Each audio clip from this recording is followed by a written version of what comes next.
This is called live. Severe flood warning. River Severn also expected to peak today. Belongings Southern England. in this cottage in Worcester to escape Storm the Hank. rest of the damage. Weather forecast UK. In the village of 24. near Gloucester, Catherine is helping to look after her mum's house, which was surrounded Time's down by there. water, So no again from the River Severn. Date today's the 5th of January, Friday morning. All over again. 24. So, yeah, it just means when if it does go through, it'll be 9 months out again. And this is what the River Avon did to Alice and Mark's garden in Fordingbridge. The flood defence swamped. The garden would get flooded. It did last year, so we had to start bringing all of the equipment and tools that we had in the garden, all of the toys for the children, and start bringing up closer to the house, which is on higher ground. The water breached a couple of weeks ago, and now it's the riverbank has gone as well. Anyone travelling by train today is advised to check their service before they set off after major disruption to multiple routes, including Great Western Railway and South Western Railway. This was the scene at Hinton Admiral Station last night. The rail line between Liskeard and Louth looking more like a river. Wow. Somewhere between Newton Abbot and Totnes, we ground to a halt and sat there. We had a lot of rain here in the County Surrey last night. Guildford, under the Weybridge and the Guildford, going to the Guildford roads flooded. 59 active flood warnings last night. Wow. Meaning flooding is expected across much of England and 2 in Wales. Terrible. And more than 300 flood alerts, meaning flooding is possible. The Environment Agency is advising people in areas covered by flood warnings to turn off gas, water and electricity supplies, move belongings upstairs and seek safety for family, pets and cars. And after Storm Hank comes a cold weather alert for all of England from tomorrow until Tuesday.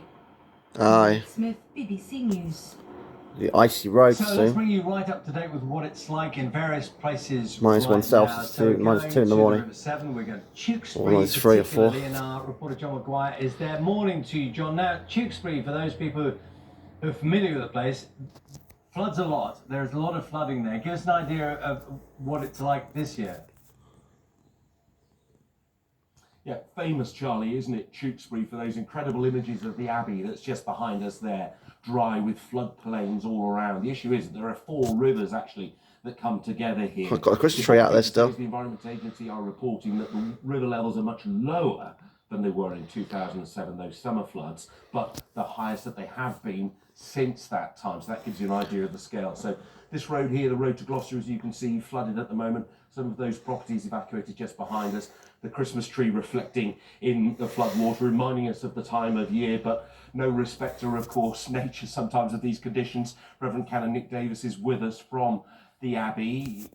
What's the community response like at times like this? People are used to it, but they don't want to get used to it. They don't. I mean, people are pulling together. I was out all day yesterday and seeing people really just responding, looking out for one another. Local councillors filling up sandbags. We had our local search and rescue team with their inflatable boats, rescuing people out of things, getting some people rehomed.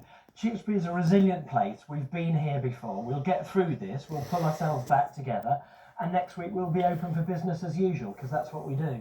And what strikes me about the Abbey particularly is you think it's on top of Glastonbury Tor when you see those images. There's hundreds of thousands of feet up in the air, but it's not really. No, it's a small incline, but the monks knew what they were doing when they built that place. But at times like this, it feels like the Abbey is a bit like Noah's Ark in the midst of the floodplains. It's a place where we can be a beacon for the community, we can be a place of prayer for the community, and a place where we can cherish creation as a fragile gift. And if we can all do a bit more of that, we might see a little less of this. Right.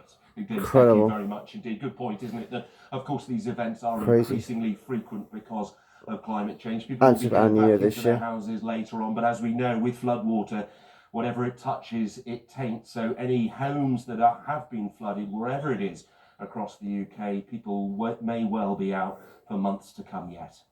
Yeah, it's really not nice for people. John, thank you very much. Not pleasant. A major incident has been declared in Nottinghamshire due to floodwaters, with fears that river levels could come close to the highest on record. Let's go to our reporter Simon Ward, who's in Nottingham for us. Simon, Blimey. Nottingham, unlike Gloucester, and Gloucestershire isn't so familiar with annual flooding. So what's the situation there now? Blimey. That's right, yes. The big concern overnight was flooding and the rising waters along the River Trent here in Nottinghamshire. And we're right by the banks of the River Trent this morning. As you can see, it's flowing pretty fast, but luckily not overtopping where we are this morning. That's there lucky. are a number of steps that go down closer to the water. So normally you would be able to see these steps and get a lot closer to the water, but that isn't the case this morning. And as you say, Nottinghamshire County Council has declared this as a major incident, meaning they're urging communities living along the River Trent to be extra vigilant. And we do understand that more than 100 properties across the county have been flooded out. And it's been a difficult few days for communities across the East Midlands, in Leicestershire, Derbyshire and Nottinghamshire. The aftermath of Storm Henk has really caused misery for many communities. Lots of businesses have been flooded out, and we've seen animals being rescued and some of them losing their lives, sadly, in the floodwater across the region this week. So people here in Nottinghamshire and across the East Midlands are looking forward to the waters receding. For the moment, thanks very much, Simon. Simon Ward there for us in Nottingham. 8 minutes past 7, and of course Sarah's going to keep us up to date with the weather throughout the programme as well. Now the attention though turns to South Africa. Many people have seen the release of someone who's certainly a familiar face. Yes, we are talking Quite like video. about Please subscribe to my channel on Simon H. Evans. This is my friend Spikey and Jimbo every Friday, 3 to 5 p.m. on Surrey Hill Race Show in 1700, that is, in digital time. I say Friday in Surrey Hill Race Show every Friday, and this is my friend Shane every Friday at 10 a.m. to 12 p.m. Shane for the Years Race Station Show every Friday on the Surrey Hills Race Station Show. And this is my friend John on Last Show every Sunday at 9 a.m. to 12 and live on the Waking Radio Station Show. Please subscribe to my channel on Simon H. Evans, and that's, you name it, the famous guy used to be an athlete in Africa, which is now allowed to come out of prison after 11 years. I can see it down the name down there. Please subscribe to my channel on Simon H. Evans. That's what's the video. Bye.